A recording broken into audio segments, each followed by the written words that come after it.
Eno bitabukidde ddala Florence Nampijja ayonoonya amaka ga Ahmed Lubowa nannyini Aromantic Entertainment banange Namukasa Jane mwina ng'ate atuwa obukakafu mu maaso awo Spice Dana wamma abantu b'e Bushenyi bo bamulagidde ddala omukwano akatambi kyetaagisa nga mukeerabiddeko wuno Kadaama gaakaaba gaakumba oluvannyuma lw'okumala Saudi Arabia emyaka 6 ate agenze okoma waasanze omusajja ssente zonna nga yazirya kw'otadde n'okuwasaamu omukazi n'ebirala bingi ogenda kuba ng'obifuna wano ku Sylvia News Extra kw'otadde ne TikTok emaze okutuuka mu sayidi z'ebundi bujje era nga wamma abantu balabikiddwako nga beekwata obuvidiyo nga bonna bafa essanyu mugamba mutya mwasiibye bitya bantu bange kasukulenti muli bulungi ba mikwano nga enkola yaffe mbasaba vidiyo eno mugimpe like era n'ensaba gwe wenna atannaba kusubscribinga wano ku Sylvia News Extra nti mukwano subscribinga era onyigende mu notification bell olemesibwanga byonna byemba nteekayo. Sheikh Ashraf Dembe omusomi w'edduwa akola ku nsonga z'amaka oyagala kufuna butuuze bweru bizinesi yo nga tezitambula bulungi oli Uganda oba oli bweru naye nga gwe byonna biganye mukubireko agenda kubanga ate akusomera edduwa munange sigenda kulwisa nkuze butereevu paka wa Spice Dana onono olunaku lw'ejjo yabadde Bushenyi naye maama abantu b'e Bushenyi nga balaze omukwano nga beekoledde obusolosolo ku siteegi bafaani ba Spice Dana banange sokulaba akatambi kano okungere.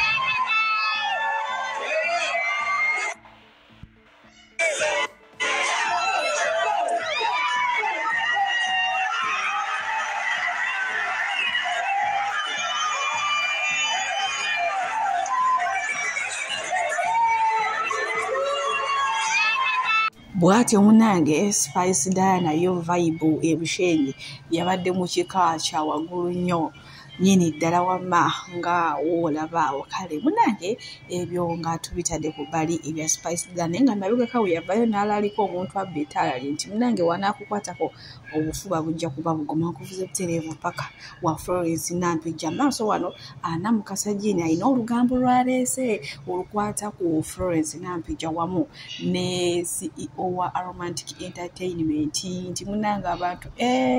ensonga z'omukwano bazikwasaganyiza ddala mu kubanga n'omukyalo w'ewaka yanobye ng'alaba kimuyitiriddeko n'agamba nze kambiira omusajja ono ajjudde akamanyiro kyokka w'obuuza Florence abyewakana w'obuuzaawo omwami ono naye abyewakana agamba bunedda just tuba tuzannya buzannyi bya mizannyo so kumbe ebintu babitwalira ddala siriyasi Namukasa Jane wano yaleese olugambo lwera akatambi kaakano emisana so kati maze du processing kwe kulobawa bannange mbadde mukimanyi kikibba basajja yeeyongedde kwatedde enziryo bulungi munange baba Florence how are you wasiibye otya baba Florence Nampijja munange anti bava kuŋŋamba nti gwe wakoledde Uncle Ahmed Lubowa bathidde ate Ahmed Lubowa aba anko wange teyaddirango abaana asiba ati omwana w'amannyina zikinaalabika kiki tetuyinza n'omugoba mungo eba bagenda mugoba yo yabakojja wange anko munange mbu omukyala yanobye anti jjukira mbu omukyala wa Ahmed abadde akimanyi nti Florence mujjawe naye nga beesojjasojja nga okitegeeraye kati bw'obeera ne mujjawe omugagga mujjawe alina amalina mujjawe omulungi oba otyo mulumba kati nno mukyala wa Ahmed ng'atya Flora naye birthday party bwe yawedde Uncle Ahmed yagenza okudda ewaka mbu omukazi ng'asibye ogutateeka omusajja n'amugamba oba ogendagenda nze ndi musajja muyisiraamu mpozi obuyisiraamu bakkiriza bana naye nze ne banzizaako owookubiri mukwano ku kino ekitwe kyange noberawo nze tebangattika naye maama baba Florence kati omusajja amuyagirana mpozi yali yabatabula n'oli mukwano gwe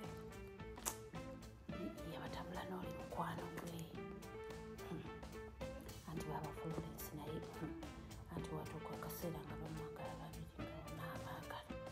bannange bw'atyo munnange Namukasa Jane wabireese bwe munnange omukyala w'awaka yanobye oluvannyuma lw'okulaba akatambi nga Florence Nampijja ali bulala ne director wa Aromantic Entertainment nga yamugabidde ssente era abantu abasinga ku bavudde ne bakonfamingira ddala nti kituufu aba n'abantu beerimu akantu naye ndowooza munnange baali bakuumaga kampuni yaabwe nga tebaagala eyonooneke. Munange tubadde tuli awo ate mulowooza TikTok tetuuse bundi bujjo. Naye mama libadde ssanyu gyera abantu b'ebundi bujjo okwekwata ka vidiyo so kulaba ekibaddewo munange ate nkongereyo naagaleero banange ab'ebundi bujjo. Kati wano ebeera vidiyo. Yogera byoyagala. Tinali mitya erya laavu bali babeeko tebanima si mu kibuga tubaale nze bayibi nze wendi tudigide tukese maze kano kagenda eri mwenna abaagala abasajja abeeru simanyi abazungu simanyi abachina ate simanyi baki munange kino kyatuuseewo ku mwana muwala ono oluvannyuma lw'okufuuka ekisekeerwa ku mukolo gwe. Jjukira ku mukolo waliwo akaseera akatuuka ng'omwami alina okubikula mukyala we abantu bamulabe bategere ki kye batutte. Munange omwami yagenze n'abikkula omukyala akadaali abantu baasese nga bagamba kiki kino. Jjukira omukyala abadde muddugavu nnyo nga woolaba mu katambi. Banange omuwala yafuuse ekisekeerwa ndowooza nga bagamba bannange kino kirino zike kiki kino omusajja kyatuleetedde bannange kiki kino omusajja kyawasizza. Naye mama n'omuwala mugumu nze awomba n'adduuse dda emisinde ndowooza n'ebyabagole mbisuula wali siri kukunsekerera. So mwenna munange abawala abaagala abasajja abeeru ekyo kyolina okubeerawo nga okisuubira okutuukako oba obutakutuukako. Kale bwe tweyongerayo ne mwana muwala Kadaama oyo nogolaba amaze emyaka 6 e Saudi Arabia naye nga abadde asindikira bbaawe ssente kyokka buli ssente zonna gy'abadde amusindikira ye omusajja nga yawasaamu omukyalo omulala kati olunaku olw'ejjo yazze mu kimpowooze nga tambuulidde yabasanze beebase mu buliri nga bali mu kwesanyusaamu ate ogutali musango munange olw'obusungu ng'akuba kisajja ng'akuba kiwala ebibadde bimulira ssente naye munange Kadaama olwamaze n'agwa n'azirika so bannange mbere beegendereza n'abantu bemusindikira ssente. Leero tukyaddeko ewa Sheikh Ashraf Dembe. Sebo sanyusa okubalaba amannya agange yeze Sheikh Ashraf Dembe akola ku bizibu by'enjawulo. Omuntu singa aba alina ebirwadde musomereddwa tumuwa amazzi ga lukuya nga bw'obadde ogalaba tugenda abantu ku kyoto ne twokya emizimu emibi egibabaamu n'okulomba edduwa. Abantu singa abeera ng'ali wano atuuse sobola okumulombera edduwa ne waba atatuuse nga mpadde amannya ge naye ng'ali wala. Neetaase ennamba yange yeeno eri 0707363711. Nammwe bannyinaffe abali ebweru oyagala okuba nti oyagala okulombera ku dduwa ng'olina ebizibu viza zibuze amaka gakolongotana ssente zikola zimpita mu ngalo ojja kumpeereza ekifaananyi kyo n'amannya go ebyo byokka bijja kummala nja kukulombera edduwa ojja kutereera. Olunaku olusembayo mu mwezi mba n'edduwa ey'awamu ffenna n'abalwadde bange abakadde n'abapya. Salaamu alaikum warahmatullahi wabarakatuh. Bwe tweyongerayo ku nfa ya Lajiif mutabani w'omugagga Sudiru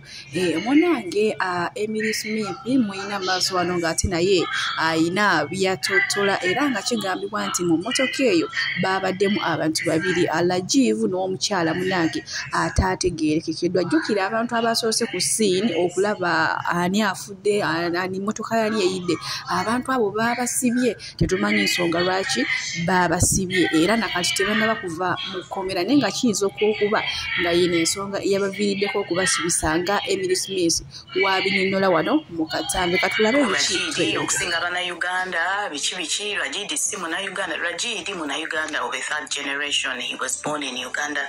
His ancestors moved to Uganda in the 1900s. Naffe tuli eno but we have passports z'Ebungereza tuli ba British. Bisegira kati fe abantu nga batambuddeko is a Ugandan. He's a British, he's a Indian, end of. Naye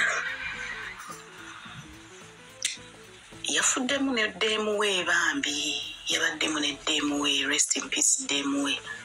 Nduno si lugambo n'ababoda bakonfaminze bibino omanyi munnaye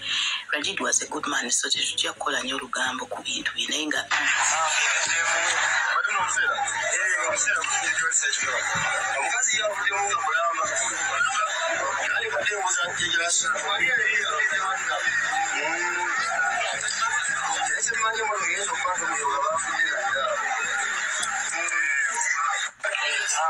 owulira mwabaddemu omukazi abasajja Abannayuganda okuba abayindi babamu ne side chick side biki ne waba mufumbolwa kuba bo tebazaala bali ng'Abannayuganda bennyini. Indigenous Uganda yajja kuzaala ebbali bano bo they keep it strictly closed off. Naye nga rest in peace mukazi yafiiriddemu kyannaku nnyo kubanga teri ebifaananyi nze mbirina naye sijja bipostinga because Rajid was a good man si mu bubi waliwo olugambo olumu luwoleka naye nga mufe ku basajja abafumbo ekikazi kyamukubye n'ebisiraani kati ekyo ate yabadde yakava UK so ankomaawo mwenaye let me respect the dead naye nga yafudde mu bulumi obulumi bwabaddewo kubanga omusajja ono accident yagifuna ssaawa kamera ziraga yagifuna ssaawa 7:24 gundi report eraga nti yafa ssaawa 8 so ezo zonna essaawa 3 nobody can save him banaye yes abantu bafa accidents but sometimes you can save ate ne ba Ugandans nabo oba maalo ga mirambo oba maalo ga sasage they don't help yadde okuyiwayiwako okuvu oba ettaka oba amazzi just stood there abantu ne babaluka abantu bafiiridde mu bulumi kubanga omuntu osobola okufuna impact n'otofiirawo straight away n'obeera omu nga you can't move naye nga owulira kubanga webalaga 30 minutes omuntu ng'afa bannange it must be very very scary very painful first of all bantu babiri obufaananyi obumujjira famire ye jjukira musajja mufumbo afudde mu motoka n'omukazi okitegeera leero kubanga community yabwe eri very very reserved era tebafulumira ogwo in fact ebifaananyi byonna bye mulaba eby'emmotoka eyo Rajid yabadde mwali omukazi ye yavuddemu naafu omukazi emotoka bwe yeekonye oluggi lw'eggudde omukazi ye yafudde omukazi ye yavuddemu mu motoka kwegate yavuddemu naye emotoka yamukasuse n'emufulumiye bweru ye yafudde bw'atyo Rajid ye yeeyukibbwa mu motoka ebyo byonna ebifaananyi byemulaba bye mutambuza emmotoka yonna nga nnyige Rajid yabadde akyalimu can you imagine famire y'omuntu yabadde akyalimu omukazi ono gwe bayita mbu omuseera means omuntu atali mufumbo kwoyo omuntu oba malaya oba side chick that is what the border men used. You listen to it yeah.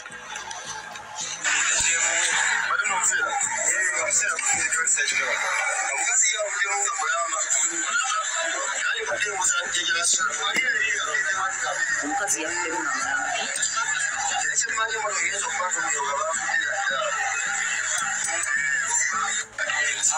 owulira omukazi bamuyise namuseera anaye bakazi muve ku basajja abafumbo ono omukazi yeyakubye n'ono omusajja ebisirano omukazi sajja yabadde ava UK aze ku mbaga ya mukwano gwe laba was meeting accident ez'ekisiro bala abakazi abamu oluusi babeera n'ebisiraani byabwe batambula nabyo waliwo abakazi abamu nga bwebaka nabo bwoti bepepe buli kimu kyononeka obulamu bugenda sente zigenda wenna esaati nezikutuka neziva ku mugongo byebyo nno bantu bange naye era nga tukyali ku nsonga z'omugenzi kati Rajiv mutabani w'omugagga Sudiru ye penge munaye mulina amaaso wano ng'ate naye atunyonyola ku biki byayize kunfa singa abantu abagagga babeera bafiiriddwa ngenda kubanga mbu balekerako mu maaso wano era ndowooza nze kamba siwulire wano babikwano omukama abampeere kyonna kye businga okwagala gwe wena ayagala Subi News Extra bye bye omukama abankumire okufa kwa Rajiv kwandaze nti waliyo abantu abalina essente waliwo n'omugagga afiirwa mu Katonda mu ggulu nga ne mu kiseera ky'okusoomoozebwa ekitiibwa kye kigenda kwolesa kye bayita status ye nti ono omugagga Sudiru yakikoze oba Sudiru akiraze mu kaseera ak'okubeera ng'asoomoozeddwa okuviirwako omwana we omulenzi yekka gw'abadde alina omwana ow'obulenzi Sudiru abantu mukole sente z'ekitiibwa mama obadde okimanyi nti omuserebende gw'abantu bonna owedde abeeyiwa mu maka g'omusajja abamu tebafunye chance kulaba ku mwenye omuserebende gw'abantu owedde abeetwalayo abasinga tebafunye ku chance kulaba Sudiru mutuufu mwenna mwabalaba ebitiibwa byabwe babagulira amamotoka mbawa information entuufu abamu tebafunye ku chance kulaba ku mwenye mwenye bade bamutera ne ambulance just in case ekintu kimutuukako just in case balina omuddusa ambulance yasoose okubeera mu lujja lw'omugagga kati okulaba omugagga yabaddeko n'akasenge amanya abasajja abayindi abalina ebintu byebabeeramu ne basinza abahindu balina omuntu bwe basinza ebifaananyi balinamu akasenge mu nnyumba sudiro edda mwali teri yamulabye nze mmeeja bikoze bitya ng'okoma bakomye mu ddiiro kukuma busubbaawa kuwaayo mabaasa mabaluwa na kuwanika mu kitabaani azze era Museveni yeke yafunye ku chance okulaba Sudiru omutuufu nga zaawo kuba Museveni naye okuyitawo yazambadde boarding anti olondobawa Museveni yafunye ku chance okulaba ku Sudiru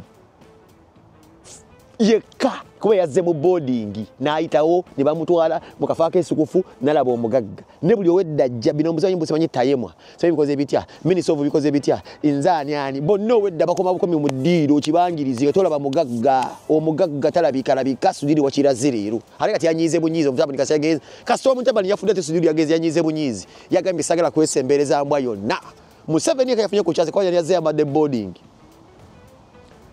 nenkulabira abagagge bayise meeting kirumira nje manyi kirumira oli